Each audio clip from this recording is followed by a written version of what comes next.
ये एक classic sniper की कहानी है जो कई किलोमीटर दूर से अपने टारगेट को मार सकता है, यहाँ तक कि अपनी आंखों पर पट्टी बांध कर भी। लेकिन ये स्नाइपर पहले एक साधारण मैथमेटिक्स टीचर हुआ करता था। उसे वॉर और गन्स से बहुत नफरत थी। लेकिन एक दिन उसके लाइफ में कुछ ऐसा हुआ जिसने उसे एक शालीन टीचर से एक क्रूल स्नाइपर बना दिया। कहानी यूक्रेन के एक छोटे से विलेज से शुरू होती है, जहाँ हमें एक छोटा सा घर दिखाया जाता है। इस घर में एक कपल रहता है जो यूक्रेन में अपना जीवन खुशी खुशी बिता रहा है। इस घर में रहने वाले पुरुष का नाम माइकोला है और उसकी पत्नी का नाम नास्टिया है। नास्टिया एक आर्टिस्ट थी और लकड़ी से विभिन्न स्कल्पचर्स तराशती थी। मिकोला एक टीचर है और पास के एक स्कूल में बच्चों को मैथमेटिक्स पढ़ाता है। वह एक बहुत अच्छा टीचर है और आइवन नाम के एक लड़के को छोड़कर बाकी सभी बच्चे उससे बहुत खुश हैं। आइवन एक बहुत ही बदतमीज लड़का था। वह स्कूल में हर दिन अपने टीचर मिकोला को परेशान करता था। आइवन एक रिच फैमिली से था, जबकि मिकोला एक पुअर मैन था। इसलिए आइवन मिकोला के लुक और क्लोथ्स का मजाक उड़ाता था। वह चाहता था कि मिकोला उसकी अशिष्टता से तंग आ जाए और उस पर हाथ उठा दे। फिर वह उसके खिलाफ कंप्लेंट करेगा और मिकोला को स्कूल से निकलवा देगा। लेकिन मिकोला एक बहुत ही काम पर्सन था। मिकोला पर उसकी बातों का कोई असर नहीं हुआ और वह अपने जीवन में खुश रहा। मिकोला को अपने घर में टीवी जैसे किसी इलेक्ट्रॉनिक डिवाइस के न होने के कारण दुनिया की न्यूज नहीं मिल पा रही थी। एक दिन जब मिकोला अपने स्कूल में था, उसने टीवी पर न्यूज सुनी कि रशिया ने यूक्रेन पर अटैक कर दिया है, जिसमें कई सोल्जर्स मारे गए और रशिया ने यूक्रेन के कई स्थानों पर कब्जा कर लिया है। शाम को जब मिकोला घर आया तो उसे पता चला कि उसकी पत्नी प्रेग्नेंट है। ये जानकर वह बहुत खुश हुआ क्योंकि अब माइकोला फादर बनने जा रहा था। दोनों ने मिलकर इस खुशी को मनाया। अगले दिन माइकोला ने अपनी पत्नी को बाय कहा और बच्चों को पढ़ाने के लिए अपनी बाइसिकल पर स्कूल निकल गया। लेकिन रास्ते में उसने अलग यूनिफॉर्म पहने और सिगरेट सुलगाए हुए दो सोल्जर्स को खड़े देखा। वह यूनिफॉर्म यूक्रेनियन सोल्जर्स की बिल्कुल नहीं थी, जिससे उसे थोड़ा अजीब लगा। लेकिन माइकोला ने सोचा कि शायद गवर्नमेंट ने सोल्जर्स की यूनिफॉर्म चेंज कर दी है, इसलिए मिकोला ने इस पर ज्यादा ध्यान नहीं दिया और जल्दी से अपने स्कूल पहुंच गया। लेकिन जब वह स्कूल के अंदर आया तो उसने देखा कि पूरा स्कूल खाली पड़ा है, एक भी बच्चा स्कूल नहीं आया। यह देखकर वह विचलित हो गया। फिर उसने टीवी पर न्यूज देखी जिसमें बताया जा रहा था कि रशियन सोल्जर्स यूक्रेन पर कब्जा करने के लिए अंदर घुस आए हैं। और अब उसे एहसास हुआ कि रास्ते में उसने जो सोल्जर्स देखे थे वे वास्तव में रशिया के थे। यह सोचकर वह अपनी पत्नी को लेकर वरीड हो गया क्योंकि वह घर पर अकेली थी। वह तुरंत अपनी बाइसिकल पर बैठा और अपने घर की ओर भागा। लेकिन अब बहुत देर हो चुकी थी। जब मिकोला घर पहुंचा तो उसने देखा कि वे दो सोल्जर्स उसकी पत्नी को बुरी तरह पीट रहे हैं। मिकोला ने उसे बचाने की कोशिश की, लेकिन उन सोल्जर्स ने उसे भी पीटना शुरू कर दिया। उसने उनसे भीख मांगी और कहा, कृपया मुझे मत मारो, मेरी पत्नी प्रेग्नेंट है। लेकिन सोल्जर्स ने एक न सुनी और दोनों को पीटते रहे। कुछ समय बाद एक रशियन सोल्जर ने मिकोला के घर की सर्च ली। जब उसे अंदर कुछ भी यूजफुल नहीं मिला तो उसने गुस्से में घर में आग लगा दी और जाने लगा। अपना घर जलता देख नास्टिया आग बबूला हो गई। उसने एक स्टोन उठाया और रशियन सोल्जर्स को मारना शुरू कर दिया। यह देखकर एक सोल्जर ने गोली चला दी और नास्टिया की मौके पर ही मौत हो गई। मिकोला के पैरों तले से जमीन खिसक गई जब उसने अपनी पत्नी को अपनी आंखों के सामने मरते देखा। वह उसके पास दौड़ा, उसे अपनी बाहों में लिया और फूट फूट कर रोने लगा। कुछ घंटों के बाद दो यूक्रेनियन सोल्जर्स मौके पर पहुंचे। मिकोला की पत्नी को मृत देख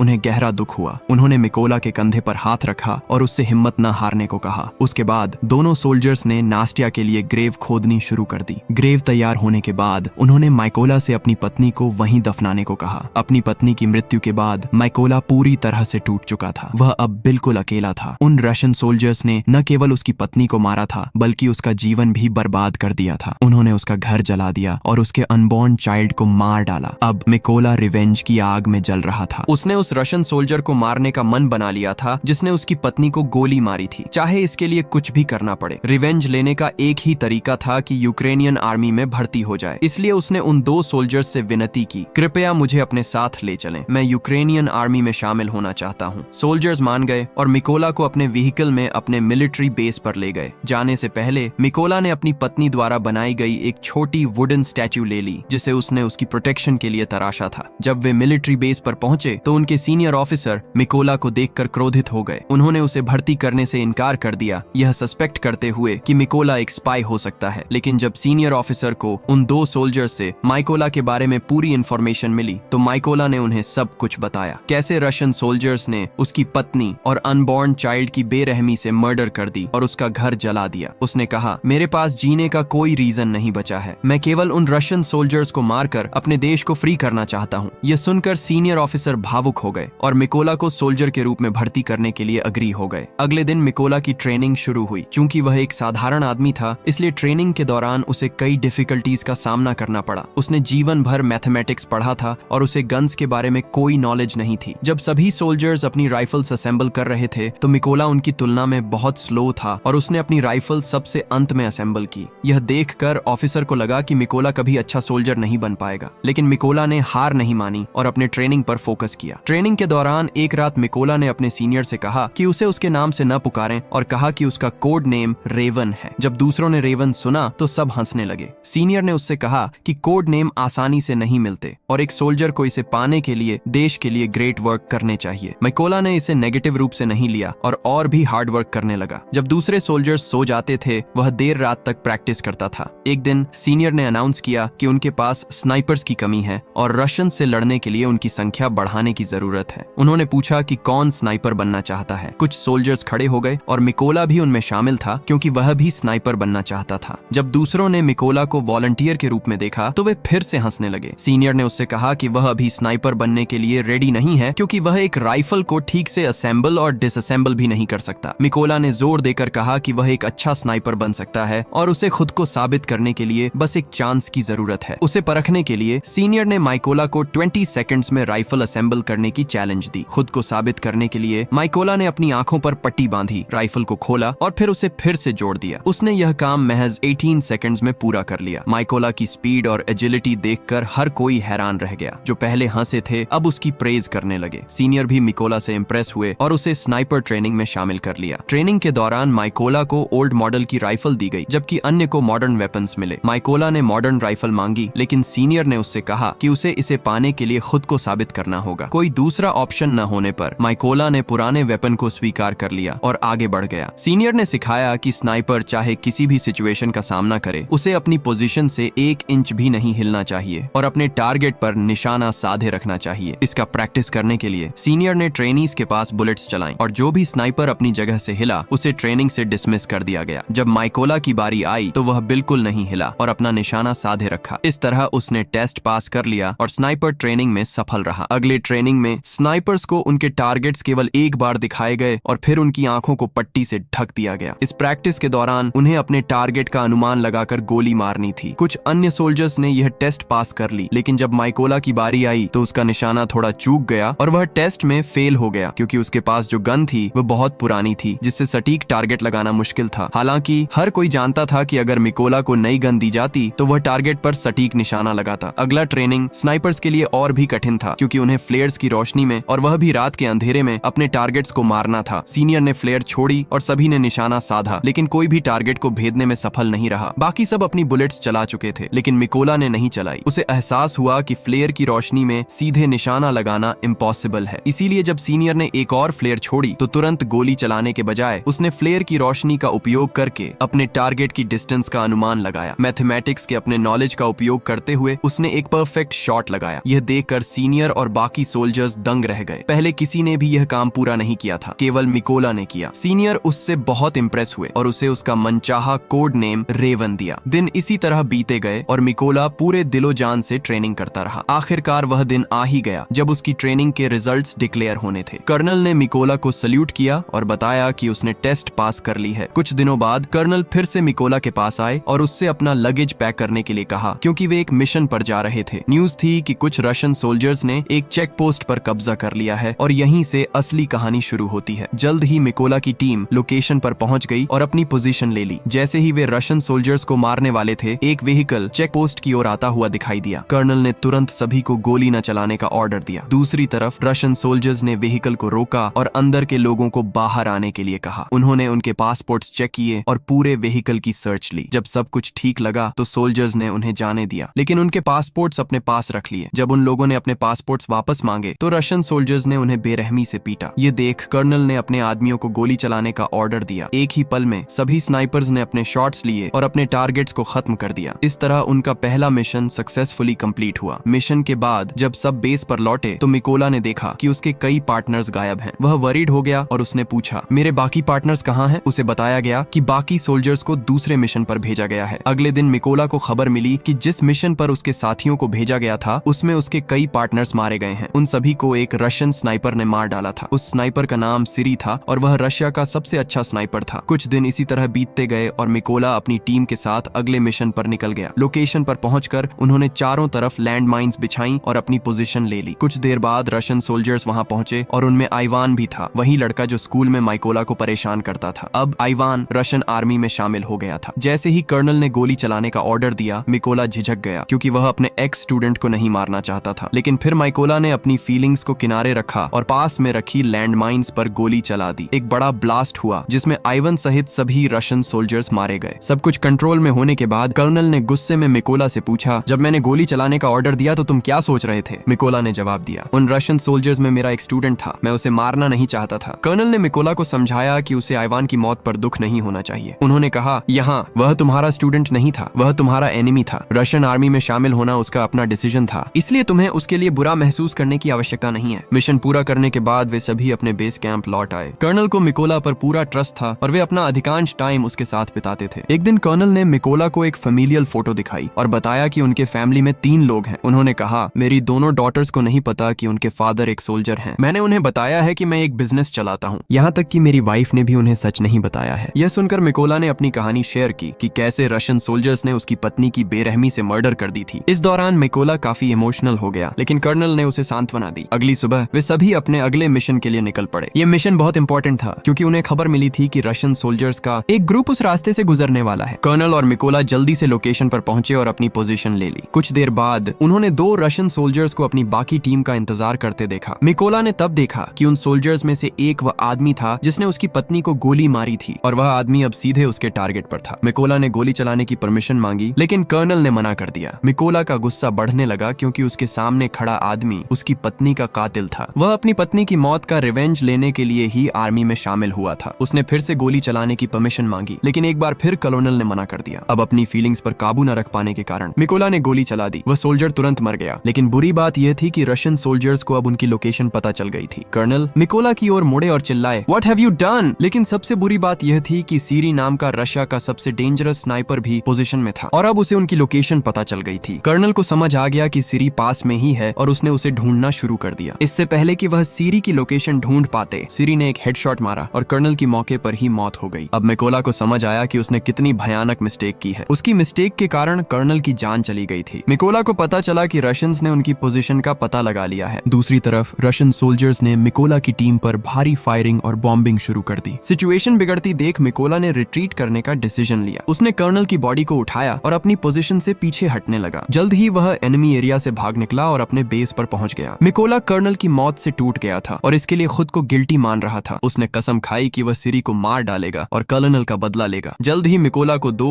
रशियन स्नाइपर्स की खबर मिली और वह तुरंत अपने अगले मिशन के लिए निकल पड़ा। वह लोकेशन पर पहुंचा, निशाना साधा और बैठ गया। जल्द ही उसने एक स्नाइपर को मार डाला। उस स्नाइपर को मारते समय दूसरे स्नाइपर ने मिकोला के हाथ में गोली मार दी, लेकिन उसने हार नहीं मानी और किसी तरह उस दूसरे स्नाइपर को भी मार गिराया। बुरी तरह घायल होने के कारण वह अपने शरीर को आराम देने के लिए एक सीक्रेट बेस पर चला गया। इस दौरान उसे आर्मी के मेजर का फोन आया, जिन्होंने मिकोला को बताया कि उन्होंने उस स्नाइपर की पहचान कर ली है जिसने कर्नल को मारा था। उसके बाद मिकोला बेस पर लौट आया और मेजर ने सभी को स्नाइपर के बारे में इंफॉर्मेशन देना शुरू किया। मेजर ने कहा कि स्नाइपर का नाम सीरी है और वह रशिया का सबसे अच्छा स्नाइपर है। उन्होंने कहा कि सीरी का निशाना आज तक कभी रॉन्ग नहीं हुआ। सीरी ने कथित तौर पर यूक्रेन के 6 सबसे केपेबल स्नाइपर्स को मार डाला था, इसलिए उन्हें उसे हल्के में नहीं लेना चाहिए। मेजर ने बताया कि सीरी पहले यूक्रेनियन सोल्जर्स को मारता है और फिर यूक्रेनियन आर्मी का मोराल गिराने के लिए हत्याओं के वीडियो सोशल मीडिया पर अपलोड करता है। उन्होंने सीरी को एक ऐसे स्नाइपर के रूप में डिस्क्राइब किया जो आमतौर पर अपनी पोजीशन चेंज नहीं करता है और एक ही स्थान से अपने एनिमीज का शिकार करता है। अब प्लान बनाया गया। वे 2 टीम्स के साथ सीरी की लोकेशन पर पहुंचेंगे। प्लान के अनुसार पहली टीम सामने से रशियन सोल्जर्स पर अटैक करेगी और जब वे उसमें उलझे होंगे तो दूसरी टीम पीछे से अटैक करेगी। उस डिस्ट्रैक्शन का फायदा उठाकर मिकोला बिल्डिंग में दाखिल होगा और सीरी को मार डालेगा। प्लान फाइनल होने के बाद वे लोकेशन के लिए निकल पड़े। साइट पर पहुंचकर सभी स्नाइपर्स ने अपनी पोजीशन ले ली और निशाना साधने लगे। इस बीच मिकोला भी छिपकर उस बिल्डिंग में दाखिल हो गया जहां उसने 2 रशियन सोल्जर्स को बातचीत करते देखा। बिना देर किए मिकोला ने दोनों को मार डाला और बिल्डिंग के और अंदर चला गया। मिकोला ने प्लान के अनुसार अपनी टीम को सिग्नल दिया। सिग्नल मिलते ही वहां मौजूद स्नाइपर्स ने फायरिंग शुरू कर दी और रशियन सोल्जर्स को मार गिराया। दूसरी ओर सीरी ने गौर किया कि उसका कोई भी पार्टनर उसे रिपोर्ट नहीं कर रहा है। उसे लगा कि कुछ गड़बड़ है, इसलिए वह बिल्डिंग की रूफ पर गया। रूफ पर एक रशियन स्नाइपर स्नाइपर पहले से ही मौजूद था। लेकिन जब सीरी उसके पास पहुंचा तो उसने पाया कि वह स्नाइपर मर चुका है। सीरी के सीने में घबराहट पैदा हो गई क्योंकि उसे एहसास हुआ कि यूक्रेनियन सोल्जर्स ने उसे चारों तरफ से घेर लिया है। उसने बैकअप के लिए अपने बेस से संपर्क किया, लेकिन उन्होंने कहा कि आने में और 10 मिनट्स लगेंगे। यह सुनकर सीरी वापस अपनी पोजीशन पर भागा और यूक्रेनियन सोल्जर्स की तलाश करने लगा। तभी उसने अपने सामने टेबल पर रखी एक छोटी सी स्टैच्यू देखी, वही स्टैच्यू जो मिकोला ने वहां छोड़ी थी, जिसे मिकोला की पत्नी ने बनाया था। इससे पहले कि सीरी कुछ रिएक्शन दे पाता, मिकोला ने उस पर अटैक कर दिया और नाइफ घोंपकर उसकी मर्डर कर दी। हाथापाई ने बिल्डिंग में एक अन्य स्नाइपर को अलर्ट कर दिया जो अधिक केयरफुल हो गया। इससे पहले कि वह स्नाइपर कुछ कर पाता, मिकोला ने उसके पास ग्रेनेड फेंक दिया और वह स्नाइपर ब्लास्ट में मारा गया। कुछ समय बाद सीरी द्वारा बुलाई गई बैकअप टीम भी बिल्डिंग तक पहुंच गई, इस बात से अनअवेयर कि सीरी पहले ही मर चुका है। जब उन्होंने सीरी से कांटेक्ट करने की कोशिश की तो माइकोला ने कॉल का जवाब दिया और उनसे कहा कि वे सब मरने वाले हैं। फिर उसने ट्रक ड्राइवर को गोली मार दी। जैसे ही गोली चली, रशियन सोल्जर्स में केओस मच गया और वे ट्रक से बाहर निकल आए। वे इस बात से अनअवेयर थे कि यूक्रेनियन स्नाइपर्स उनके लिए एम्बुश लगाकर बैठे हैं। यूक्रेनियन सोल्जर्स ने जमकर फायरिंग की और रशियंस को एक एक करके मार गिराया। इस मिशन के कुछ दिनों बाद मिकोला अपनी पत्नी की ग्रेव पर गया। उसे लगा कि उसने उससे जो प्रॉमिस किया था वह अपूरा हो गया है, क्योंकि उसने अपनी पत्नी और कर्नल की हत्या के लिए रिस्पॉन्सिबल सभी लोगों को मार डाला है। यहाँ मिकोला ने ओथ ली कि वह अपनी लास्ट ब्रेथ तक अपने कंट्री की सर्विस करता रहेगा, और यह कहकर वह वहां से चला गया और इसी के साथ फिल्म फिनिश हो जाती है। वीडियो पसंद आए तो वीडियो को लाइक और चैनल को सब्सक्राइब करना मत भूलना। Thanks for watching.